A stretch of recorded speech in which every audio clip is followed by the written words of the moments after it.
To take us through some of the intricacies of this case, we're joined now by constitutional law expert Pierre Voss. Pierre, a good afternoon, or good morning rather, to you. Thank you so much for giving us your time. This really is a make or break moment for Busisiwe Mkhwebane, isn't it? Well, I don't know. There's been so many make or break moments.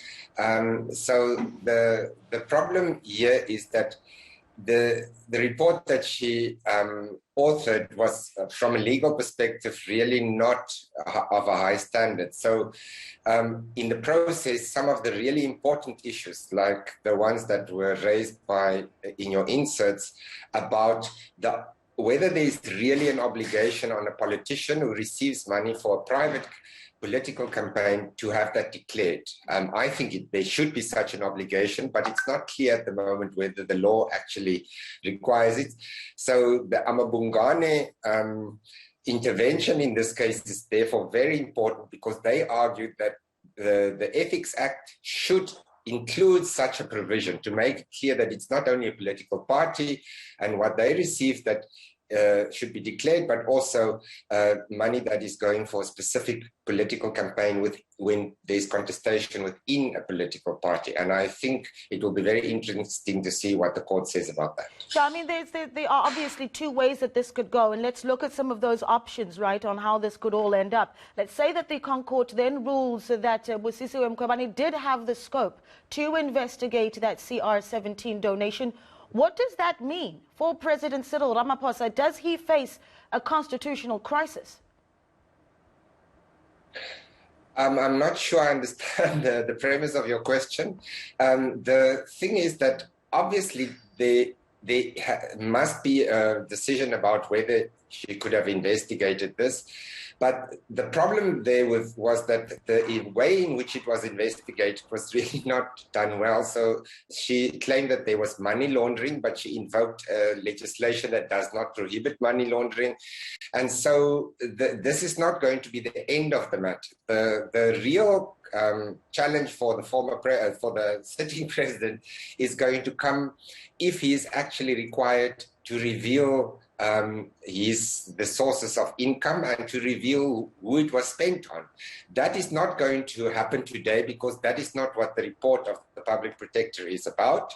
But if the court says that there must be such an obligation to declare, then when the declaration happens, obviously then it will be possible for those ordinary citizens to actually, through the transparent process, evaluate whether there was any corruption, vote buying or whatever in the CR17 campaign. And that would be a good thing, because transparency is always a good thing. Yeah, Pierre, let's go back to the genesis of this whole debacle, right? Let's go all the way back to 2018. The president did go back to Parliament, and he made a correction pretty much immediately after he realized that he'd made a mistake. In your mind, was this good enough? Well, the High Court said that the ethics code requires that you intentionally, willfully mislead Parliament. Unfortunately, the public protector's report was not clear on this. She said, well, she made the code, she made up words in the code that doesn't exist. And she said it's also if you inadvertently mislead Parliament. On the facts of this particular case, it would be very difficult to say that the president deliberately, intentionally misled Parliament, because he was under the impression, and the question that he was asked by Mr. Maimane gave the impression that it was about his son.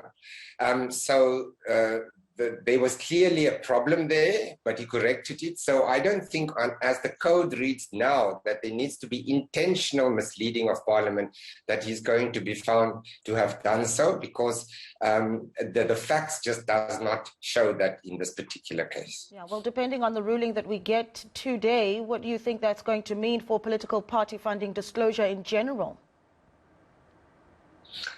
Well, as you know, there's the Political Party Funding Act has just come into effect. It has affected parties like the ANC, for example, who now gets fewer donations. I would think the reason for that is because those who donated to the party in order to buy tenders can no longer do so because it's open and transparent.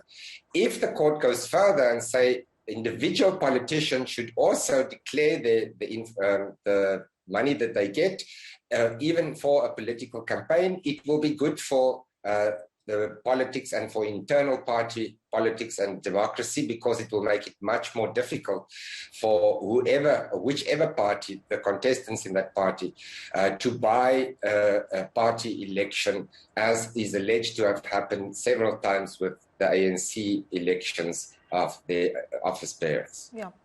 Just lastly, if Mkhwebane loses this one, could it spell a certain end for her, considering the impeachment process that's going on in Parliament right now? Well, the impeachment process is based on different set of facts. So this judgment, I don't think it cannot at this late stage be taken into account.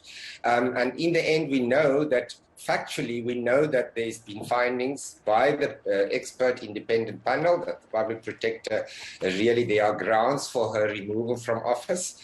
But in the end, it's a political decision that the parties in Parliament will have to take. Whether today's judgment will influence the political considerations is a bit difficult to say, because I don't know what's going on inside a party, for example, like the ANC in this particular regard. All right, let's leave it there. Thank you so much for speaking to us. That, of course, was a constitutional law expert, Pierre Voss, speaking to us via Zoom there. Well, we stay